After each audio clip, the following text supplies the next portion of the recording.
This is almost like Easter Sunday. This is one of our best crowds of the year. Everybody's coming in to barbecue. The weather's perfect outside.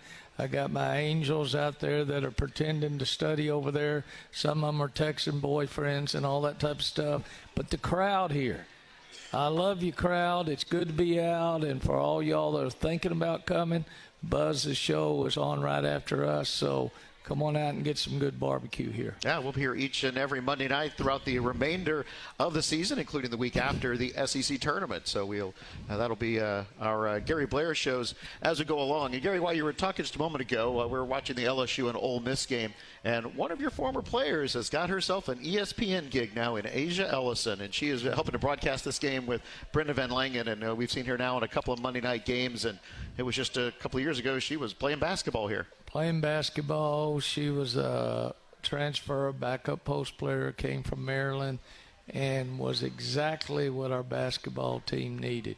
She didn't come in with a giant ego. She just came in to get that degree and to do the best she could. She could run like a greyhound, and she had a voice with our team. And a lot of kids that transfer, it's all about them. Asia was all about we. And then communications major, and then all of a sudden with Pat Lowry, ESPN, used her connections, worked her way up, and now she's already a national broadcaster, and she's all of 26. A lot of you people might realize out there, her dad was the #1 player in the NBA draft when Purvis Ellison got out of high school.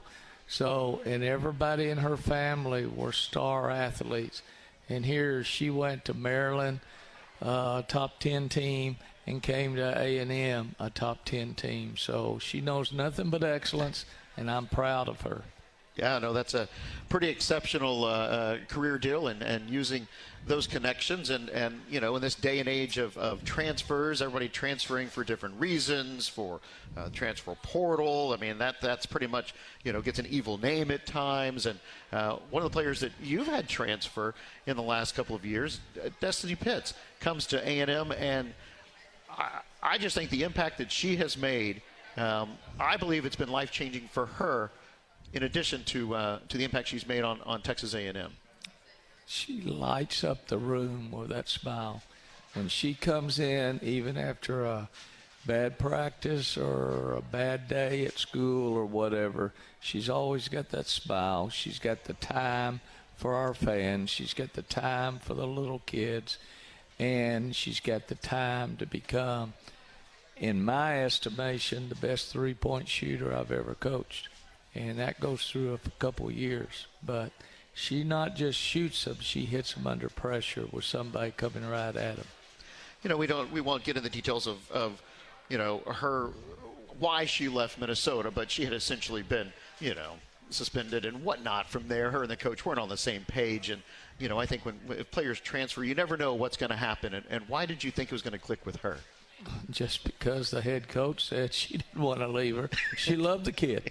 And sometimes kids get painted into a corner, and it didn't go right.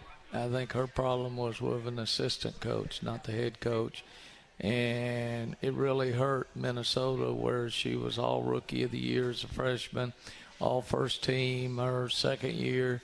And this was at the Christmas break where she decided it's time to find new pastures, and we were very lucky to have that opportunity. And what a delightful young lady that's working on her master's now, doing very well. You've got a number of players on the team who are already graduates at Texas A&M. I think there's 4 of them right now. And Jordan Nixon just finished 19 hours in the fall to become a graduate. It took me about 3 semesters to get 19 hours sometimes, but Hoppy is a graduate, and I think we're fixing to have a couple more this summer that do it in 3 years. And it just says a lot about the education, the support network that you have here to help you become a better student athlete. Not just a student, but you've got people over there at the Bright Center that understands the sacrifice that you've got. Like coming home last night at 10 o'clock instead of 6 o'clock. And those kids had 8 o'clock or 9 o'clock classes. And then are they getting their homework done? Everything's now computerized and all that type of stuff. But it's not easy being a student athlete. It was not easy being a student athlete back in the 50s, 60s, and 70s.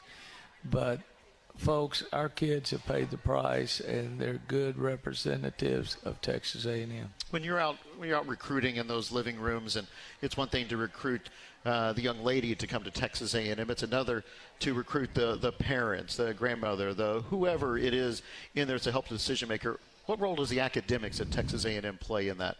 When we take them over to the academic center, it's a win-win-win situation. Then when we take them over to say if you're a sports management major to the dean of that department, or you go over like on our trip that we just got finished, Paul Batista and his wife went on the trip, our faculty representative who's out there talking about, hey, is there anything I can do to help you choose a major, or if you're trying to transfer from one department to the other, it's a process, and we have people there helping. That's probably the reason in my 19 years we've only had one kid not graduate, and it will happen. She'll get it. I'm not going into Pacific, Steve, but no, I'm just saying you're going to even after you're gone, you're going to stay on her to do that. No, I'll be with these kids for the next 20, 25 years. I'm not going away anywhere. No, but you're going to stay on her to get back here. I'm going to stay on the ones that are graduates now, the Asia Ellison. Yeah. What can I do to help her? That's what Kayla Wells is going into. She wants to be a broadcaster after she finishes a pro career. Asia realized that she wasn't going to be a pro athlete like her dad or like teammates. So she got off the drawing board in a hurry and started in her career instead of waiting until you're 30 or 32 like some of ours are still playing. They're getting ahead of the people that are graduating from college right now. Coming up on the show, we're going to talk about the games coming up. We've got LSU coming up on Sunday, and the BTHO breast cancer game. And coming up next, we'll have our special guest. It's softball coach Joe Evans. Opening day is just a few days away. That's when the Gary Blair Radio Show continues from Learfield. We're in Texas, St. Louis, Missouri. Texas Farm Bureau Insurance wants to give you a VIP Aggie basketball fan experience this year. Go to 12thman.com/maroon contest and register. One winner and a guest will receive game tickets, hotel accommodations, autographed memorabilia, and more. Register today at 12thman.com/maroon contest. Texas Farm Bureau Insurance, a proud partner of Texas A&M Athletics. We're back at Rudy's Barbecue here on Harvey Road. It's the Gary Blair Radio Show. And with Coach Gary Blair, I'm Steve Miller. The Aggies going to take on Vanderbilt this Thursday at 7 o'clock, and then LSU on Sunday at 2 o'clock. Both of those games at Reed Arena. And we are delighted to be joined by Hall of Fame softball coach Joe Evans. And Joe, it is opening day. That always gets a smile on your face, and you've got one really big right now. Especially when you know the sun's going to shine. I mean, that's a big bonus. Not used to that. Yeah, the Aggies take it on Corpus Christi. What is that? Around 3 o'clock. It'll start right on time at 3 o'clock on Friday. Well, we hope so. I think she's doing it right at 3 o'clock to make sure everybody can get a full meal right afterwards and come back and watch more softball. That's right. But if a lot of you do not know, I was a softball coach my first year in college, along with assistant basketball coach. That was at Louisiana Tech. So while we were building our new stadium there at Louisiana Tech, it's still a very good stadium, they asked me to coach the softball team, and who we hired was the Texas A&M coach. That was Bill Galloway back in the day. He was the little Billy Martin of softball back then, and he coached like little Billy Martin. But tell us a little bit about your background. I just have a feeling you were a shortstop or a second baseman. That's right. Which one? I knew it. Second base. Yeah, second base, baseman. turned the double play. But tell us a little Yeah. bit about your background and coming from out of state to Texas A&M? Yeah, so I played just when I was, well, it was back when you were playing with wooden bats. Yes. And then we progressed to the aluminum bats. Well, they were probably like more steel, not really aluminum. So, yeah, I had the opportunity to play when I was young, and then dreamed of playing in college. And I'm from Salt Lake City, Utah, so I got a chance to go to the University of Utah on scholarship, and I was a second baseman. I was also a pitcher. Any kids that are somewhat athletic when they're young, they all pitch too. And so I got to pitch in the games where we were either getting slaughtered or we were winning by about 20 runs. So I wasn't going to do any damage. So, but yeah, I love the game. I love playing second base. It's a kind of thinking person's position. And my dad coached, and my family was all involved. And so I went from playing to being a fifth-year coach at the University of Utah, and then got my first job at Florida State as an assistant coach, as a pitching coach, which was kind of ironic. You know, she called and said, hey, we need a pitching coach. We're just moving from slow pitch to fast pitch.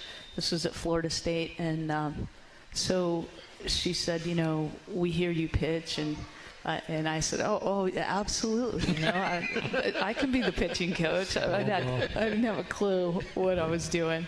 And back then, you know, you didn't have all this video and the internet and all. It was basically, you know, pick up some VHS tapes and read a few books, and I just kind of faked it till I made it, and left Florida State and went to Colorado State. That was my first head coaching job, and I was there for 4 years. Then went back to my alma mater, was a head coach at Utah, and was really excited to be there with my family, and they were happy to have the baby of the family home. And then I proceeded to leave after 7 years and come to Texas A&M. So 25 years later, here we are. All right, before we talk about the weekend and everything, you have probably, if not for certain, the #1 facility in the country. No question. And talk about the vision that they allowed you to have in putting all the decorations and the essentials and everything with it. It's sort of like when Pat Henry got here and he was able to build everything. But talk about the building of the stadium. Yeah, it's so exciting and such an honor to be a part of that stadium. The best in the country, there's no question about it. And, you know, it was a long time coming. We fought long and hard for that facility. And the great thing about our administration, they let me be in every single meeting, whether it was about the 12th man production, video, cable, if it was ticket office, how things would run for them. It didn't matter. They allowed me to be in every single meeting and give input, and it's really fun and an honor to have my fingerprint on that place. And I grew up in a baseball family, and we went to any ballpark we could go to, and anytime we were anywhere in the country, we'd go to MLB ballparks and minor league ballparks. And so I just always had that love for that sort of classic feel of the red brick and the arches and the green chairbacks and all. So it's designed to be a classic look and a timeless look. What do the opposing coaches, particularly our conference, when they come in and see what you and A&M and our donors have built, are they able to take it back and present the same type of ideas to possibly get it built in their place? Yeah, that's been really fun. And I've had some coaches say, hey, you know, would you mind if we come and look? And I'm thrilled to have any coaches across the country come and look, because it just grows our sport. Anything we can do to promote our sport, to grow it, to have people understand we can play in these huge stadiums and draw crowds, we want to do it. So, for instance, Oklahoma, they have an outstanding program. Their head coach just came down this fall with her administration and said, hey, we plan on doing some upgrades to our stadium. We want to take a look at yours. And they spent a day, and then they left and said, okay, we have to start all over. So it went from upgrade to, you know, burn the house down and start over again.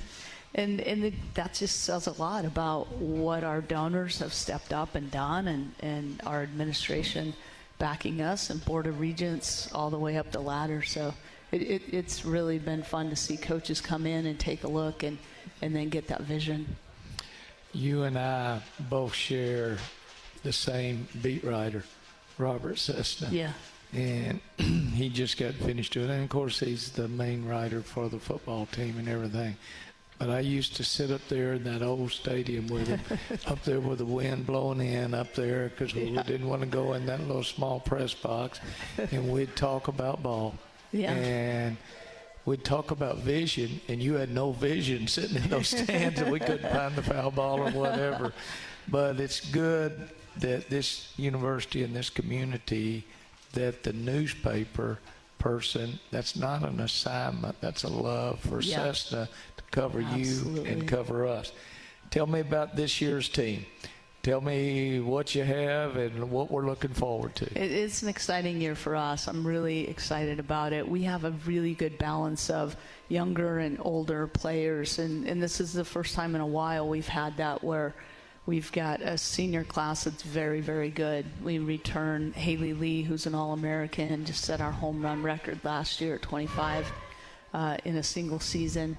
And then Mackenzie Herzog's a senior, and both are up for preseason All-American, preseason All-SEC, preseason Player of the Year, USA Collegiate Player of the Year. So really two outstanding players. And Morgan Smith, another one in that class. And then Kayla Poynter, KP, we feel like she's been around forever. Just one of these COVID kids who's got an extra year. So really fun to have that senior class. And then our young freshman and sophomore class, really, really strong.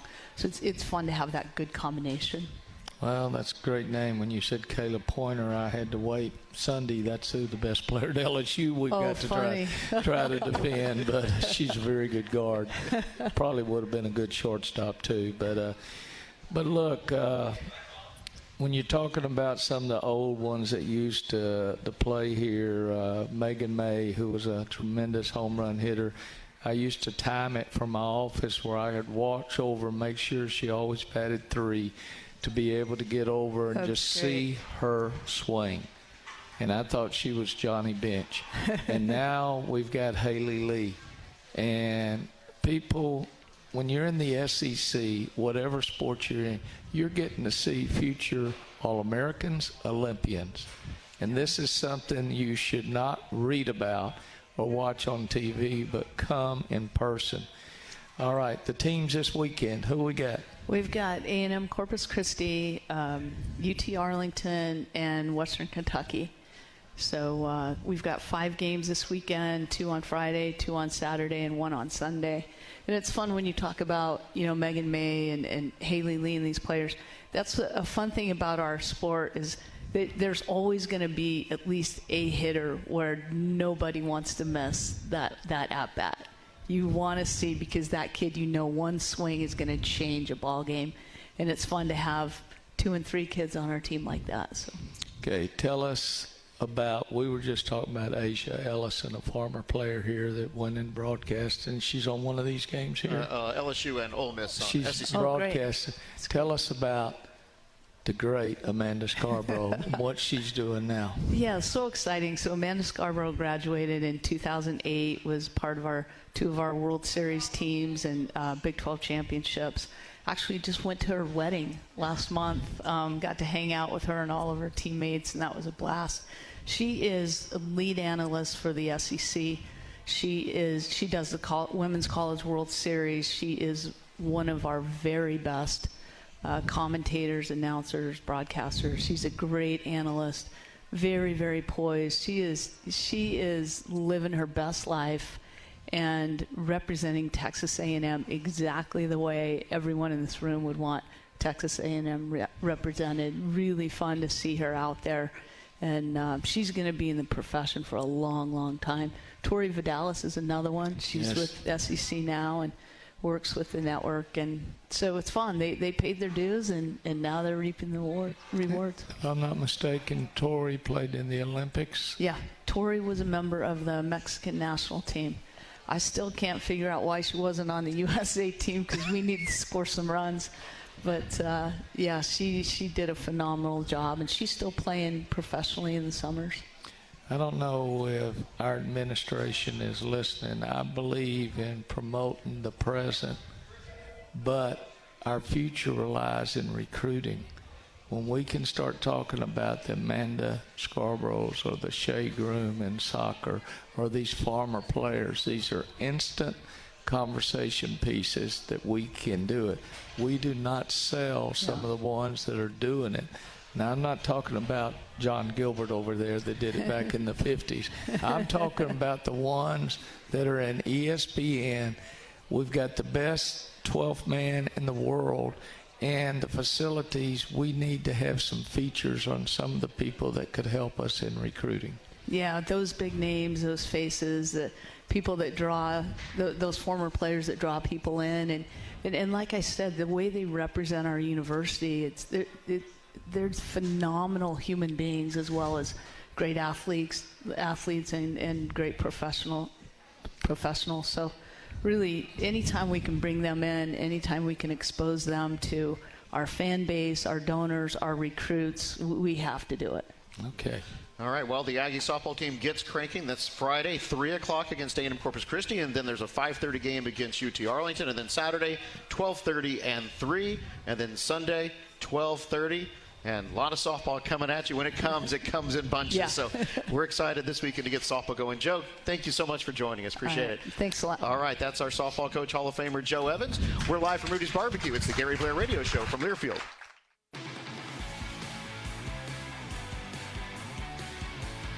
Not everyone is a morning person yet, but with Costa Vida's new breakfast tacos, everyone will be. Try our bacon, egg, and cheese, or specialties like the machaca beef and egg, or sweet pork, egg, and cheese. Stop by our drive-thru any day from 7 to 10:30 a.m. Order online through the Costa Vida app or the website. Become a morning person at Costa Vida.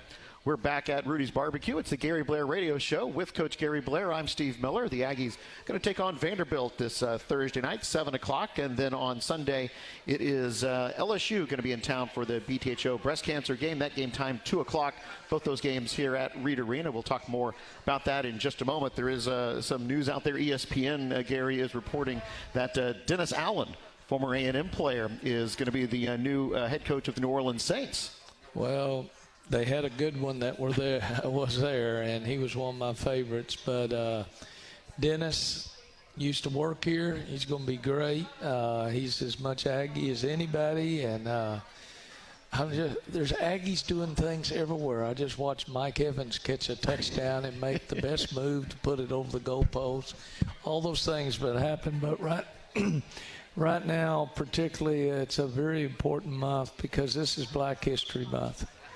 Very, very special into the lives of all of us, whether we're white, black, brown, yellow, blue, whatever. It's a very important month, and we should honor it. And what can we do to help make this world better? And I just saw another good line. I went into the Texas Hall of Fame in 2013 in Waco. Who was sitting next to me up there was Lovie Smith.